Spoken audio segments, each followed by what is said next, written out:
Batı Almanya, Haziran 1974 ve futbol tarihinin hiç açıklanamayan o anı. Stadyumun altındaki soyunma odası taze badanaya karışan yoğun ter kokusuyla kaplı.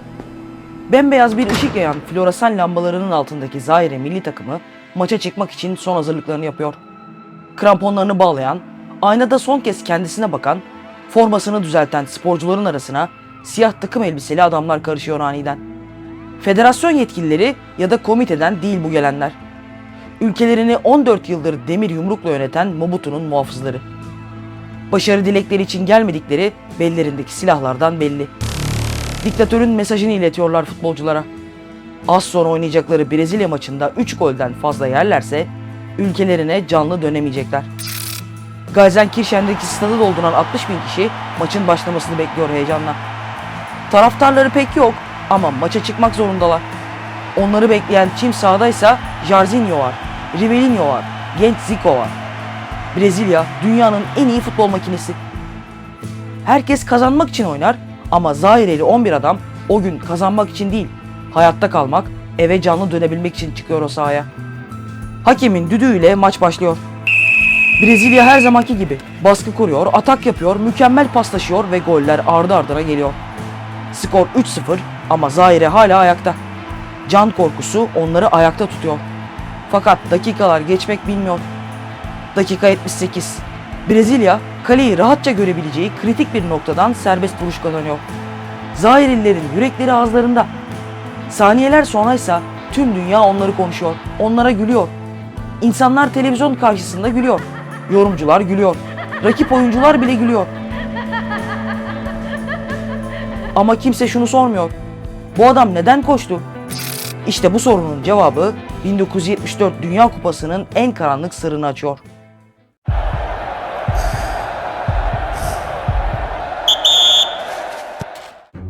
Geçen hafta Patrice Lumumba'yı anlattık. Halkının oyuyla seçilmiş ve 9 ayda yok edilmiş bir adam. Ve o adamı yok eden en yakın arkadaşı ve generalinin adını da söylemiştik. Joseph Mobutu. CIA'nin parası, Batı'nın desteği ve büyük bir ihanetle doğan iktidarın sahibi. İşte bugünkü hikaye tam da onun adıyla başlıyor. Ve bu hikayenin sonunda bir futbol sahasının nasıl bir ölüm kalım arenasına dönebileceğini anlayacaksınız. Mobutu 1971'de ülkesinin adını değiştirdi. Kongo artık Zaire'ydi. Başkentin ve ülkenin can damarı olan nehrin adı da değişti ve devlet başkanının adı da.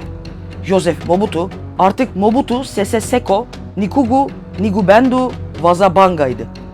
Söylemesi çok zor ama ne anlama geldiğini merak ettiniz değil mi? Her engeli aşarak zaferden zafere koşan, gittiği her yeri ateşe veren, her şeye gücü yeten savaşçı. Kendine böyle bir isim veren adamın egosu nasıldır bir düşünün. Ama buradaki kritik soru daha karanlık bir yere götürüyor bizi. Bu adam sporu neden bu kadar ciddiye aldı? Ve bu sorunun cevabı o 11 adamın hayatını nasıl etkiledi? Kibirli olabilirdi ama aptal bir adam değildi Mobutu. Aksine çok zekiydi. Elindeki kanı uluslararası arenada temizlemek ve dünyanın gözündeki o diktatör imajını silmek için kusursuz bir propaganda aracı yarattı. Ve bunun en kolay yolunu da bulmuştu. Spor. Her diktatörün muhtaç olduğu ve delicesine ihtiyaç duyduğu iki şey vardır. Meşruiyet ve itibar. Mobutu da bunun için her şeyi yapardı. Önce yeni bir ideoloji benimsedi. Otantisite, yani özgünlük. Belçika'nın ülkede bıraktığı tüm izleri silecekti. Batılı kıyafetler yasak. Hristiyan isimler yasak. Hristiyanlığın kendisi bile yasaktı. Yerine yerel isimler, yerel dinler, yerel kıyafetler gelecekti.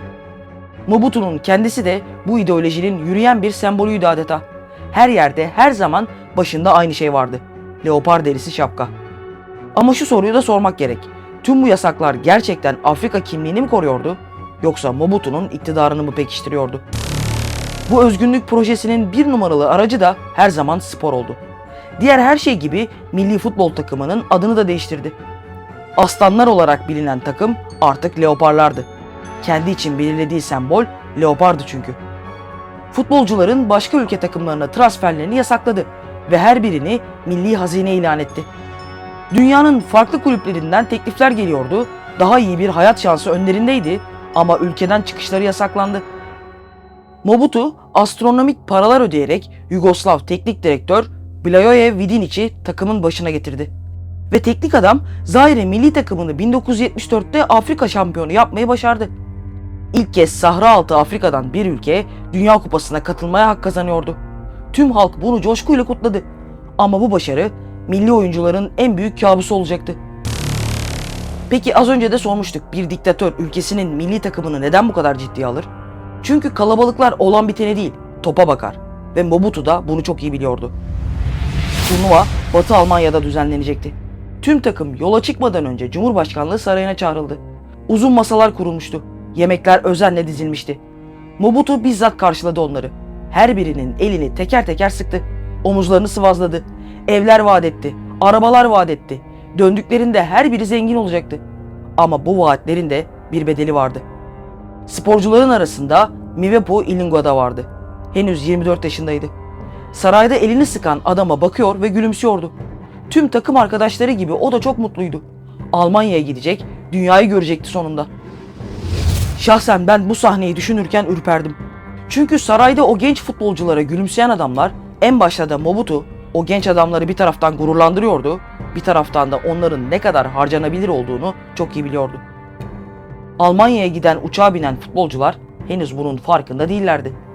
Birer sporcu olarak dünyaya açılacaklarını zannederken bir diktatörün piyonları olarak sahaya sürülüyorlardı.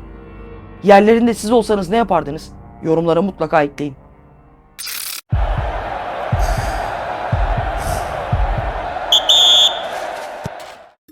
Frankfurt Havalimanı'nda uçaktan indiklerinde Zaireli futbolcular bir rüyanın merkezindeydiler sanki. Üzerinde ülkelerinin bayrakları olan pırıl pırıl Mercedesler karşıladı onları ve lüks otellerine gittiler. Belki otel lüks değildi de onlara öyle geliyordu, kim bilir. Kinshasa'nın yoksul ve tozlu sokaklarından çok uzaktaydılar artık. Dünya basınının da büyük ilgisi vardı. Mobutu sözünü tutuyordu. Turnuvadaki ilk maçlarını İskoçya ile oynadılar. 2 gol yediler. Yenildiler ama ezilmediler. İskoçlar güçlüydü. Kendileri acemiydi ne de olsa. Avrupa basını da Zaire'nin iyi direndiğini yazacaktı. Umut vardı. En azından bir galibiyet alabilirlerdi belki. Ama maçın ertesi günü umutları bir anda soldu. Takımda moral diye bir şey kalmadı. Çünkü yeşil sahanın dışındaki karanlık odalarda bir şeyler dönmeye başlamıştı. Kendi ülkelerinde her şeyin şaibeli olmasına alışmışlardı belki ama bu kez işlerin farklı olacağını ummuşlardı. Yine olmayacaktı demek ki. Neydi bu genç adamların umutlarını bu denli karartan şey? Haitili futbolcularla aynı otelde kalıyorlardı. İdman sonrasında otele giriş yaparlarken elleri kolları paketlerle dolu, gül oynaya alışverişten dönen diğer sporcularla karşılaştılar. Hepsinin yüzü gülüyordu.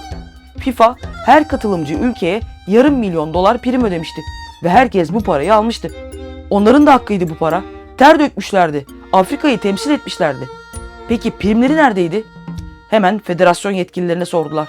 Aldıkları cevap başlarından aşağı kaynar sular dökülmesine yetti. Para yoktu. FIFA tarafından Zaire Futbol Federasyonu'na ödeme yapılmıştı, evet, ama Mobutu'nun yakın çevresi, generaller ve federasyon bürokratları futbolcuların alın terini daha onlar Almanya'ya ayak basmadan kendi gizli hesaplarına geçirmişlerdi bile. Zaireli oyuncular birbirlerine baktı. Önce sessizleştiler.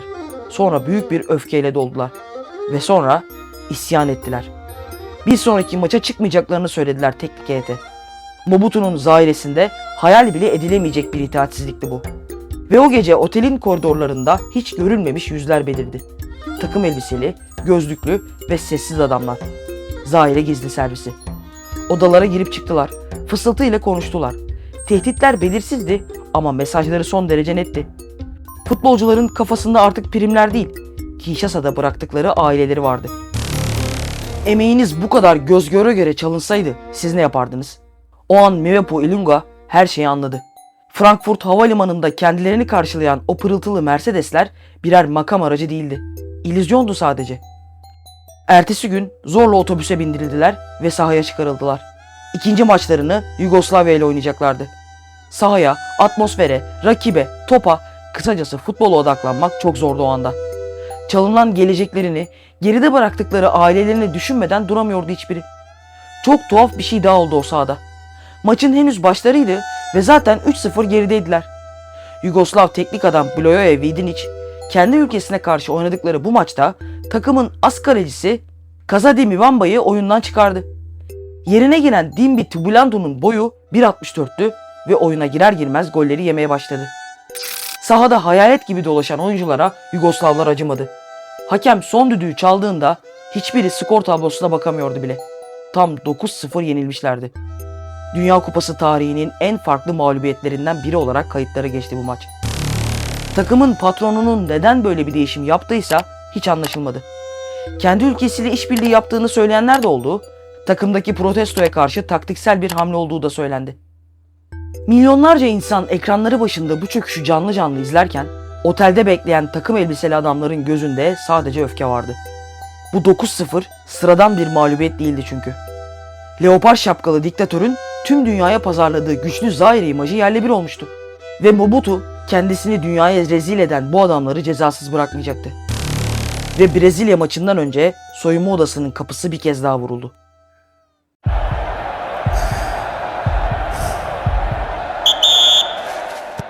Stat'taki 60 bin kişi Brezilya için bağırıyordu. Ama ne önemi vardı ki? O gün önemli olan tek şey skor tablosundaki rakamlardı.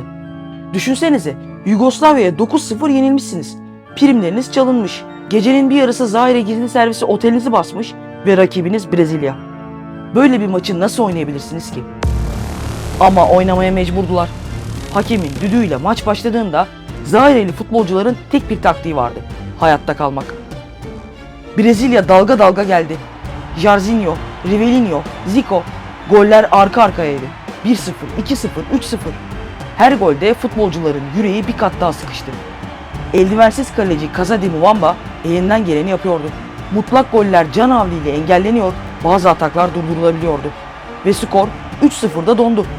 Süre ilerliyordu ama kalan dakikalar geçmek bilmiyordu. Futbolcular çaresizce birbirlerinin yüzüne bakıyordu. Hepsinde sessizce aynı dua: lütfen bir gol daha olmasın. Dakika 78 olduğunda Brezilya serbest vuruş kazandı. Ceza sahasının hemen dışında gole çok elverişli bir noktadan vurulacaktı topa ve Zaireli oyuncular baraj kurdu. Rivelino topun başında gerildi. Hakem barajı düzeltti. Ardından düdüğünü ağzına götürdü. Herkesin yüreği ağzındaydı. Düdük çaldı ve o anda Mivepo Ilunga barajı bozup topa doğru koştu.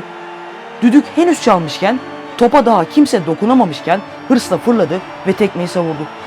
Top alakasız bir yöne doğru uçarken stadyum kahkahalarla gülüyordu. Brezilyalı topçular güldü, yorumcular güldü, dünya güldü.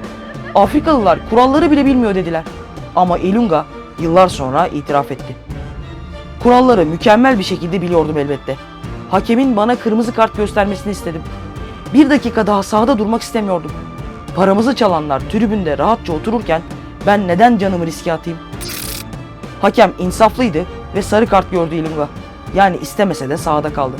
Son düdük çaldığında skor tablosunda Brezilya 3, Zaire 0 yazıyordu. Ve o an Zaireli futbolcular sahada birbirlerine sarılıp ağladılar. Dünya bunu mağlubiyetin üzüntüsü zannetti ama o gözyaşları üzüntüden değildi. Kurtuluşun sevinciydi. Çocuklarına, evlerine ve hayatlarına dönebileceklerdi. 3-0'lık bu yenilgi onların yaşamlarının en büyük zaferiydi. İtiraf ediyorum, bu sahneyi yazarken gerçekten çok üzüldüm. Tüm dünya onlarla dalga geçerken onlar sadece basit hayatlarına dönebilmenin derdindeydiler. Kim bilir neler hissetmişlerdir, düşünsenize. Ne kadar korktular. Hayalleri yıkıldı. Gelecek umutları yok oldu. Peki Ilunga'nın bu hamlesi için ne diyorsunuz? Cesaret mi yoksa çaresizlik mi?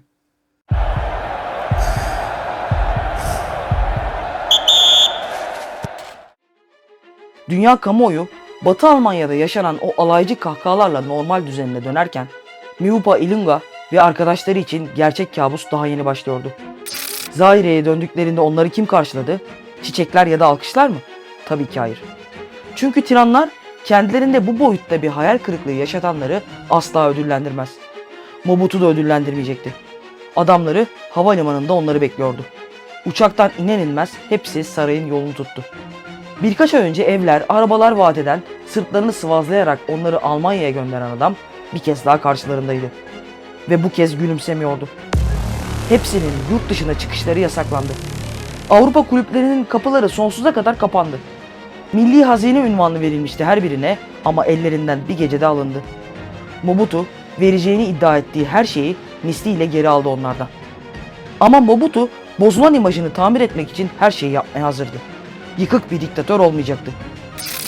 Dünya Kupası rezaleti imajına vurulmuş bir darbe miydi? Evet, ama toparlanma refleksi çok güçlüydü. Dünya Kupası'nın üzerinden sadece birkaç ay geçmişti. Ekim 1974. Ve Mobutu'nun ikinci hamlesi için perde açılıyor. Muhammed Ali ile George Foreman Kinshasa'da. Boks tarihinin en büyük maçlarından biri olacak. Rumble in the Jungle, yani ormandaki gümbürtü. Muhammed Ali sadece bir boksör değildi.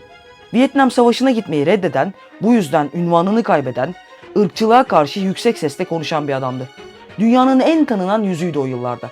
Karşısında ise George Foreman, dönemin en yıkıcı ağır siklet şampiyonu. Rakiplerini yok etme biçimiyle korku salmış biri. Mobutu bu maçı Kinshasa'ya getirmek için milyonlarca dolar harcadı. Dünya medyası da gözünü Zaire'ye dikti. Ama Mobutu için maçın kazananı önemli değildi. Asıl kazanan, leoparlı şapkasıyla kameraların önünde duran kendisi olmalıydı. Kelebek gibi uçup arı gibi sokan Muhammed Ali ünvanını geri aldı maçın bitiminde. Ama o gece Kinshasa'nın ışıkları altında en çok parlayan adam Mobutu'ydu. İmaj tazelendi. Peki Zaireli futbolculara ne oldu?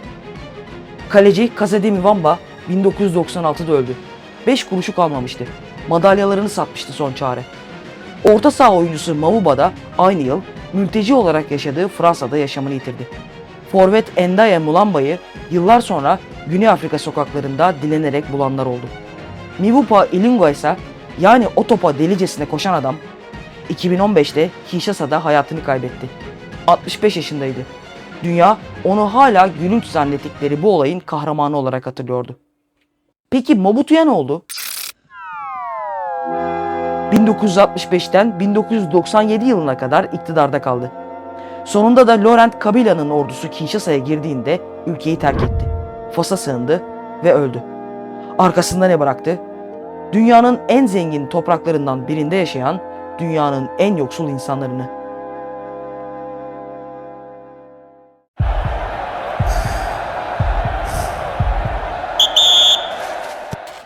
Zaire 1974'ten sonra bir daha Dünya Kupası sahnesine çıkamadı. Mobutu ise tam 32 yıl boyunca koltuğunda kaldı. Lumumba'yı yok eden, sporu bir silaha dönüştüren, 11 adamı ölüm korkusuyla sahaya süren adam, Batı'nın desteğiyle ve CIA'nin parasıyla onlarca yıl hükmetti. Batı Almanya'daki o stadyumda gülen milyonlar sahnenin arkasını görememişti. Ben de bilmiyordum. Bir adamın kurallara aykırı biçimde topa vurmasını gördü dünya ve güldü. Oysa o adam sahada bir baba, bir evlat olarak ailesi için hayatta kalmaya çalışıyordu. Sadece eve dönmek istiyordu. Ve Demokratik Kongo Cumhuriyeti 52 yıl aradan sonra Dünya Kupası'na geri döndü. Artık Zaire değil ismi. Mobutu ya da başka bir diktatörü de yok. Ve bu dönüş 52 yıl önce sahada bırakılan o sessiz çığlığa verilmiş en geç ama belki de en anlamlı cevap oldu. Mivepo Ilunga bunu göremedi. Ama yıllar önce o an için söylediği şey hala kulaklarda. Dünyayı güldürdüm ama ben sadece evime dönmek istiyordum. Tarih hep kazananları yazar. Tiranları, propaganda şovlarını, onların parlak imajlarını. Ama sahada canı için koşan o 11 adamın hikayesi hiçbir ders kitabına girmeyecek. Biz onları görmedikçe sadece bize izletilen kadarına gülmeye ya da ağlamaya devam edeceğiz. Eğer bu hikaye sizi rahatsız ettiyse güzel. Bazen biraz rahatsız olmalı ve bize dayatılanın dışına çıkmalıyız. Bu hikayenin daha fazla insana ulaşması için yapmanız gereken tek şey etkileşim bırakmak. Beğenin, yorum yazın, paylaşın. İçinizden hangisi geliyorsa. Bir sonraki kırılma noktasında görüşürüz.